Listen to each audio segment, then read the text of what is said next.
Suite des 5 championnats majeurs avec des chocs ce week-end. Les amis, c'est l'occasion de tenter un prono sur Unibet. 100 € de bonus sur le premier pari s'il est perdant avec le code LEXCITY. Condition pour jouer en bas de l'écran. Il y a les futurs Warren là, dans ce lot-là, là. Je le sens. Celui qui me met un petit pont, je lui donne un maillot. Tu vois?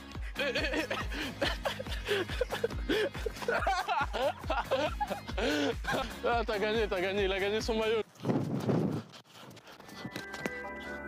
Ah, lui aussi. De toute façon, je suis pas défenseur. Hein. L'équipe, j'espère que vous allez bien. Aujourd'hui, vous l'avez compris au titre, la fin de la série transfert à l'issue du mercato hivernal me rend déjà nostalgique. J'avais envie de me projeter sur l'été prochain et tenter de trouver les meilleures purges que le Paris Saint-Germain devrait faire pour la saison prochaine. Certains me diront qu'il est encore trop tôt et vous avez raison, mais l'actu pousse à réfléchir avec un peu d'avance. Absolument tout le monde a constaté que la presse française confirme la volonté de Mbappé de rejoindre le Real Madrid et quelques rumeurs de potentiels successeurs commencent à apparaître sur la toile. En dehors du Kicks, le PSG affiche déjà des lacunes à corriger avec des arrivées au sein de l'effectif.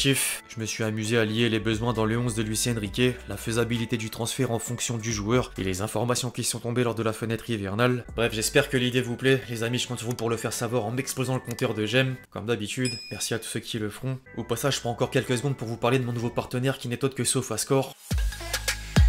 Pour ceux qui ne connaissent pas, SofaScore c'est quoi? En fait c'est un site / application de résultats en direct où vous pouvez suivre les scores en temps réel, les rencontres et résultats de 20 sports dont le foot de manière totalement gratuite. Vous pouvez voir les calendriers, le classement des championnats ou l'évolution des coupes du rayon des clubs jusqu'au niveau international, les statistiques à l'échelle collective comme individuelle, et en bref toutes les informations essentielles pour ne rien manquer du cours d'une saison de A à Z. Le lien est dispo dans la description. On entre dans le vif du sujet avec un point sur les pistes qui sont apparues durant le mercato hivernal. Après les arrivées de Beraldo et Moscardo, le Paris Saint-Germain est resté à l'affût d'opportunités pour renforcer deux secteurs de l'effectif. Luis Enrique avait émis le besoin de recruter un milieu de terrain avec du ballon et un défenseur suite à la blessure de Skriniar. Peu avant la clôture du marché des transferts, l'ancien sélectionneur de l'Espagne a continué de le marteler en conférence de presse, même si le timing devenait a priori trop court. Je cite, « Est-ce que je souhaite des recrues en défense? Pour être sincère avec vous, je pense qu'il faut faire ses devoirs l'été pour le mercato. Il y a plus de possibilités de renforcer l'effectif. Il faut toujours être ouvert à des changements. Je suis content de mon effectif. Je suis là pour faire progresser les joueurs que j'ai. Tout sera mis en œuvre lors du mercato estival pour contenter Luis Enrique et conclure certains dossiers en suspens. Concernant l'entrejeu, la première des priorités concernera la prolongation de Zahir Emery. Les deux camps ont déjà trouvé un accord sur les termes d'un bail de 5 ans et attendent juste les 18 ans du Titi parisien le 8 mars. En parallèle, quelques noms étaient liés au PSG au cours des dernières semaines à l'image de Kimmich ou encore Guimarães. L'Allemand n'aura plus qu'un an de contrat en Bavière à la fin de la saison et possède l'avantage de coûter moins cher en plus de l'expérience. Et le Brésilien me fait autant l'unanimité que chez les supporters parisiens. Il apporterait une vraie plus-value dans le cœur du jeu jusqu'à délivrer des caviars de passe. Le club de la capitale retentera sans doute le coup et pourrait profiter de la position du joueur de moins en moins conquis par le projet de Newcastle. Il a presque envoyé un ultimatum à la direction du club anglais dans les colonnes d'un quotidien local. Je cite, « J'apprécie beaucoup être ici. Je me suis jamais senti aussi aimé qu'auparavant. C'est charmant à quel point les fans m'aiment. Je les aime aussi. Mais cette saison a été un mélange de choses pour moi. Je veux plus de victoires et au moins ramener le club en Europe. Je suis très déçu de la façon dont la saison s'est déroulée. C'est vraiment dingue. Nous avons 2 ou 3 matchs où nous sommes très bons, puis 2 ou 3 matchs très mauvais. Je suis vraiment fatigué et déçu. La saison a été différente pour nous, mais nous avons eu des problèmes de blessures. Ce serait bien qu'un buteur arrive. J'ai délivré 6 passes décisives cette saison. J'aurais dû en avoir plus. C'est toujours un bon chiffre. Je devrais aussi marquer plus cependant. Guimarães met donc presque la pression pour forcer un départ en cas de non-qualification en Coupe d'Europe pour le prochain exercice. Newcastle doit en plus vendre à cause de pertes financières supérieures à 180 millions d'euros et la clause libératoire de près de 120 millions permettrait de renflouer les caisses.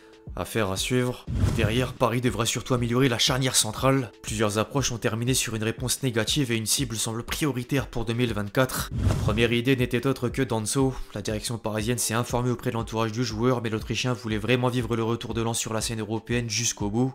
Le champion de France a également essayé de convaincre le Bayern de céder De Ligt pour laisser Mukiele partir. En vain. Du coup, le choix s'est vite tourné sur une autre option, la personne de Lenny Yoro. La pépite du LOSC a rejoint l'écurie Jorge Mendes en novembre et les liens de l'agent avec Luis Campos pouvaient matérialiser un transfert, sauf qu'Olivier Létang plus Fonseca n'ont fait que reporter l'échéance au mercato estival. Je cite, « Je suis surpris et amusé par toute cette agitation inventée par certains qui ne correspond pas à la réalité. Notre position est très claire, nous sommes très calmes, aucune discussion en janvier. J'ai refusé de parler d'un transfert avec des clubs intéressés car je veux que l'on se concentre sur le sportif et nos objectifs. La première chose que nous devons intégrer, c'est qu'ils comprennent comprend la situation, il sait qu'il reste ici, il est jeune mais très équilibré. Honnêtement, je regarde son comportement à l'entraînement, il a les mêmes attitudes que lorsqu'il a commencé la saison, c'est le même joueur. C'est pas facile quand un jeune joueur commence à susciter l'intérêt des meilleurs clubs, mais il reste calme, concentré sur notre équipe. J'ai eu une grande conversation avec Lenny, nous avons parlé de la situation, je lui ai dit ce que je pensais, il a compris qu'il devait rester ici et ne seulement penser qu'à Lille.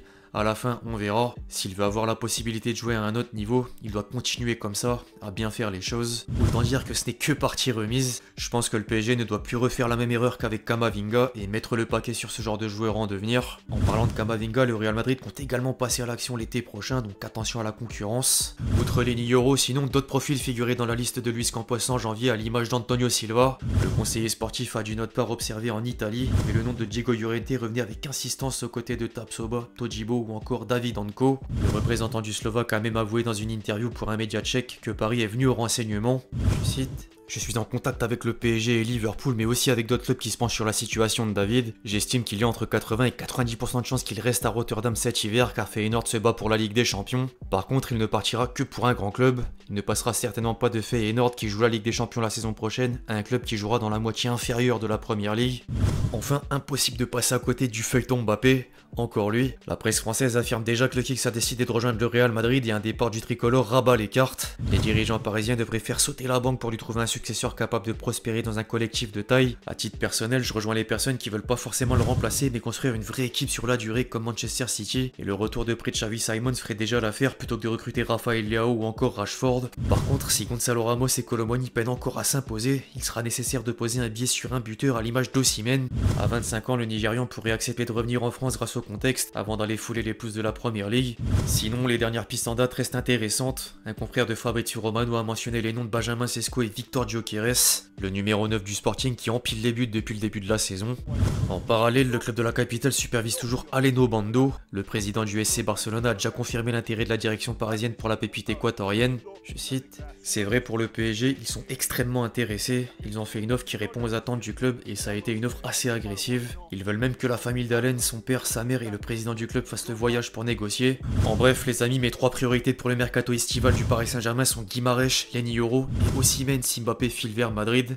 Oui, car pour l'heure, Fabrizio Romano ne confirme rien du tout. La Maison Blanche travaille en coulisses et le Kicks dispose déjà d'une offre de prolongation avec un contrat juteux. Nasser Al-Khelaifi poussera jusqu'au bout pour le faire rester à Paris, coûte que coûte, d'après les déclarations du mois dernier au sein de la presse. Je cite: je vais pas cacher des choses, je veux que Kylian reste. Pour moi, le meilleur joueur du monde, c'est lui, et le meilleur club pour lui, c'est Paris. Aujourd'hui, Kylian est au centre du projet. Nous avons une superbe relation, je suis confiant. Il a l'ambition de faire de grandes choses avec Paris. Nous avons tout ce qu'il faut. Un entraîneur fantastique qu'il adore et que lui adore. Le meilleur centre d'entraînement du monde.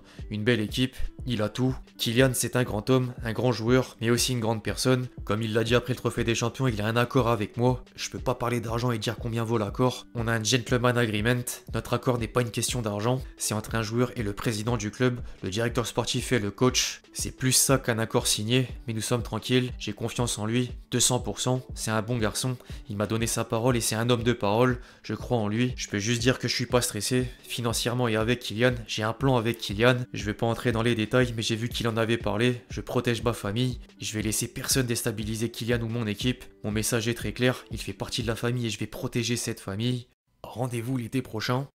Enfin bref, l'équipe, c'est tout pour cette vidéo où j'ai énuméré les profils qui me semblent cohérents pour le PSG l'été prochain. J'espère qu'elle vous a plu, je compte sur vous si c'est le cas pour m'exploser le compteur de j'aime. N'hésitez pas à réagir en commentaire si vous êtes d'accord avec moi ou non, me dire avec argument à l'appui, puis d'ici là on se retrouve très vite sur la chaîne pour de nouvelles vidéos, c'était Lexity. Ciao.